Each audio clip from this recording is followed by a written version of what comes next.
And there's a fine line, like you want to be nice and caring and take interest in them, but also have class time, you know, so.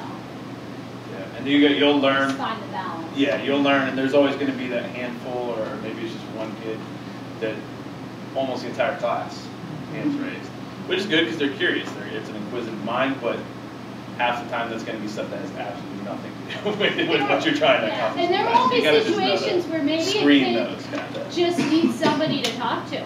Maybe they don't have, and if you notice that there seems to be, you get a feeling or whatever, that that kid needs some extra attention, take the time when everyone's packing up and, you know, go up to him while everyone's in, say, gee, Johnny, you know, you really had a lot of questions today, you know, did something we didn't cover, you wanted to go over. Maybe, you know, maybe he's got issues at home going on that, you know, he just wants to have someone listen to him. And so you don't want to ignore that fact, but you can't eat up your whole class time with that. So you want to be mindful of that, and, you know, during packing up time, or if he comes in early every week, you know, you can take the attention for that, and you know, because some that would be, you know. All right, so on the first day, you're going to want to go for guitar. You're going to want to go over the differences, and of course I can't really get it without an acoustic guitar to show the differences. I might be able to scrounge one up. You basically just want to explain, it's one of the first things I do, it's not the very first, but it's, you want to go over it in the first class. I'm never going to hold it like this. It's got a nice little, like, but you want to go over the different parts. I usually start with acoustic first, since that's kind of the, you know, base of what the electric guitar is based off of. Just kind of explain, that's watch out for stuff like that. Surprisingly, actually, the students, I'll touch on it really quick before we go over this. You want to, like, stress to the kids to be respectful of the instruments, just like with the violins. Cases are different. Yeah, we've had a few interesting cases with the guitars. Those are the ones that get put on the mailbox. yeah, the ones that get put up there. But as you can see, somebody did something with this that they shouldn't have. I don't really know exactly what. The main thing that we get back, though, and this is going to be a huge rule for this year, if you cannot carry an electric guitar, you cannot play an electric guitar. If you see a kid dragging their guitar, you have no idea how many cases the whole just bottom is just rubbed right out from their dragging it along. And then you get the bottoms of these are just sanded down completely. It's really a lot of them. And we're not doing any favors to the child to not teach this.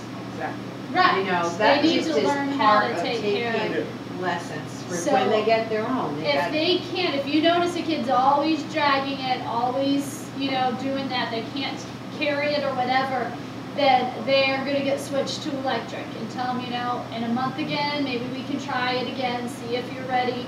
If you don't see them dragging it, but you come back and you notice that the bottom of their guitar has been sanded down, or their case is all torn out, you know, then you're like, you know, you're just not ready for this. We're gonna, you know, do that. And it is partly a thing of being strong enough, because they're way heavy.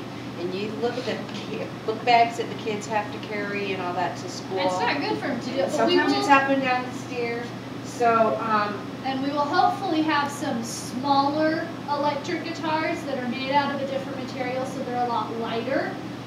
We're in the process of hopefully ordering those. The way you're going to, so that will hopefully help a lot of that if it's a lot lighter. The way you're going to have to approach this problem to the parents and the child, because I signed up for electric, I want my child playing electric. There are instruments for our company. It's your company.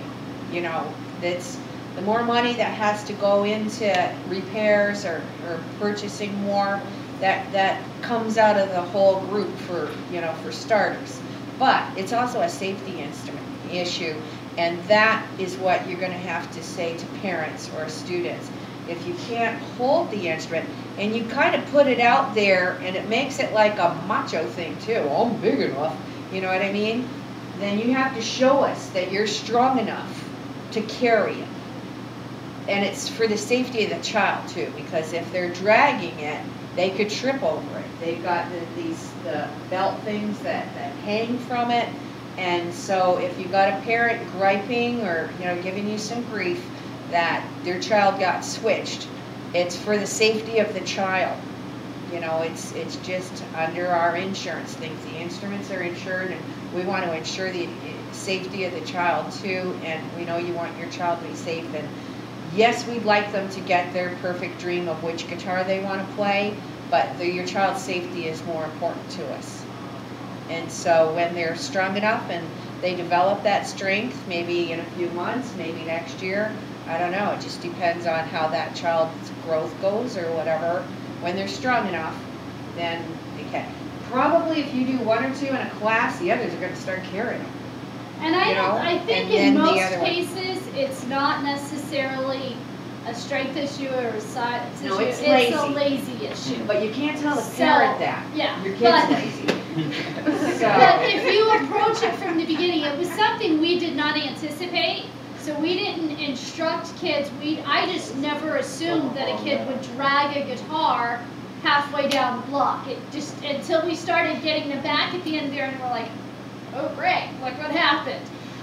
So if we approach that from the first day of class and you let the kids know, it's a privilege to do the electric guitar. If you choose electric guitar and you can't carry it and you can't take care of it properly, then you can have an acoustic guitar. I think if you approach it from that at the beginning of the year, if you see them kind of not taking as good care of it, you can bring it up. It's just, I really hope you get to stay with that electric. Let's really try to take better care of it and approach it that way.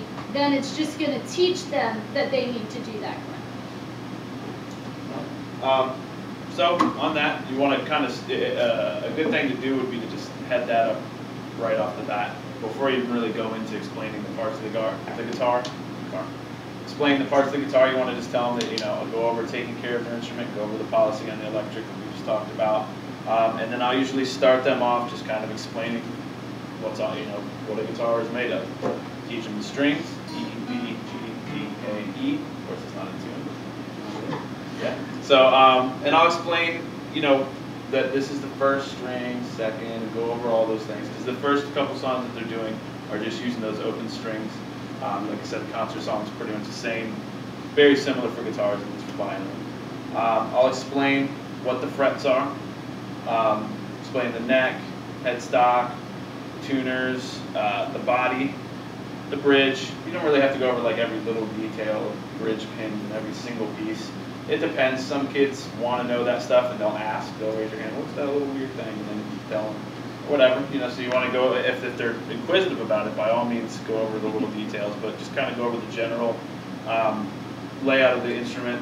I usually will tell them that the sound hole is like the acoustic guitar's amplifier. So I just explain that projects the sound out, show them it's hollow inside, and the sound bounces around in there and then comes out of the hole. They like to know about that. Then I'll explain the difference on an electric guitar. Most of the electric guitars pretty much are going to be like a standard Strat style. So I'll explain them. I'll tell them, this is a Stratocaster shaped guitar.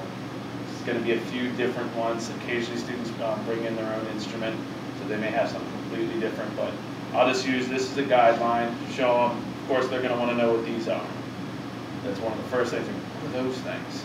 So I just explain that's a pickup that has, it picks up, it's like a microphone for each string. They think that's cool once they know what that is. They're going to want to know why mine looks different than theirs, why this is a different color and all that. So just explain that there's just different types of pickups. You don't have to go real far into the details of that. Sometimes I do probably go overboard with the nerdy stuff. Some kids like it, some don't, but that's just me. And I'll just explain volume knob, pickup selector, the output for the amplifier, and then any other differences that there would be. On this, there's really not a lot. You could explain that the bridge has the same function for the acoustic guitar, just looks different on electric.